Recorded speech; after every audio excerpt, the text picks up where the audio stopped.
Hi అండి. Summer season వచ్చేసింది. ఆవకాయ పెట్టేసుకోవాలి. ఈరోజు మనం ఆవకాయ ఎలా తయారు చేసుకోవాలో కొలతలతో సహా చూద్దాం. కాయలని ముక్కలుగా కొట్టించేసుకుని దాని మీద ఉన్న జీడి పొరలు ఏమున్నా వాటిని తీసేయాలి. లేకపోతే అవి మనకి గొంతులో అడ్డం పడతాయి. తర్వాత దాన్ని తడి బట్టతోనూ పొడి బట్టతోనూ తుడవాలి. తర్వాత ఏదైనా క్లాత్ మీద ఒక హాఫ్ అన్ అవర్ నుంచి 1 అవర్ పాటు డ్రై అవ్వనివ్వాలి. చూడండి, చక్కగా డ్రై అయిపోయింది.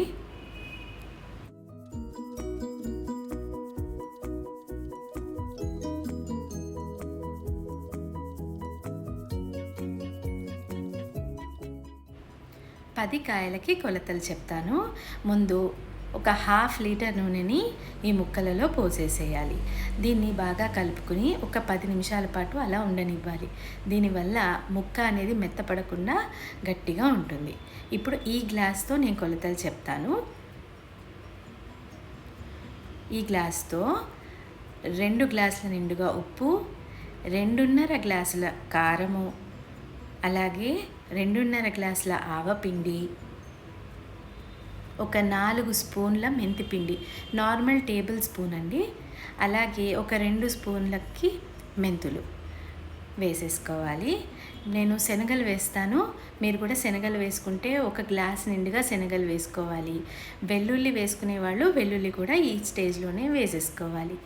ముందుగా ఈ డ్రై ఇంగ్రీడియంట్స్ని ఎటువంటి ఉండలు లేకుండా చక్కగా కలిపేసుకోవాలి. ఇప్పుడు ఈ ముక్కల్ని కొద్ది కొద్దిగా వేసుకుంటూ పిండి మొత్తం ముక్కలకి పట్టేలా బాగా కలుపుకోవాలి.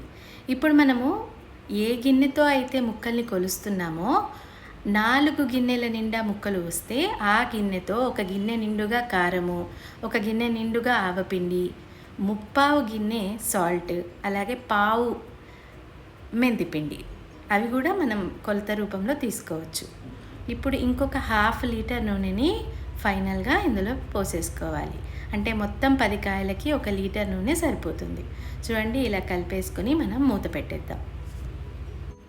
నెక్స్ట్ డే ఒకసారి టేస్ట్ చూసుకుని సాల్ట్ కానీ కారం కానీ ఆవపిండి కానీ ఏదైనా పడుతుంది అనుకుంటే ఒకసారి వేసేసుకుని కలిపి మూత పెట్టి పెట్టేసుకోవాలి.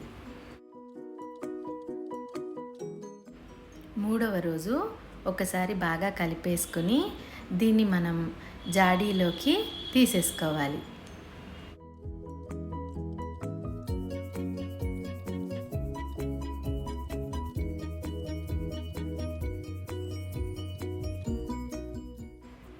ఈ జాడీని తడి తగలని ప్లేస్లో మనం పెట్టుకుంటే సంవత్సరం పాటు నిల్వ ఉండే ఆవకాయ మనది రెడీ అయిపోయింది.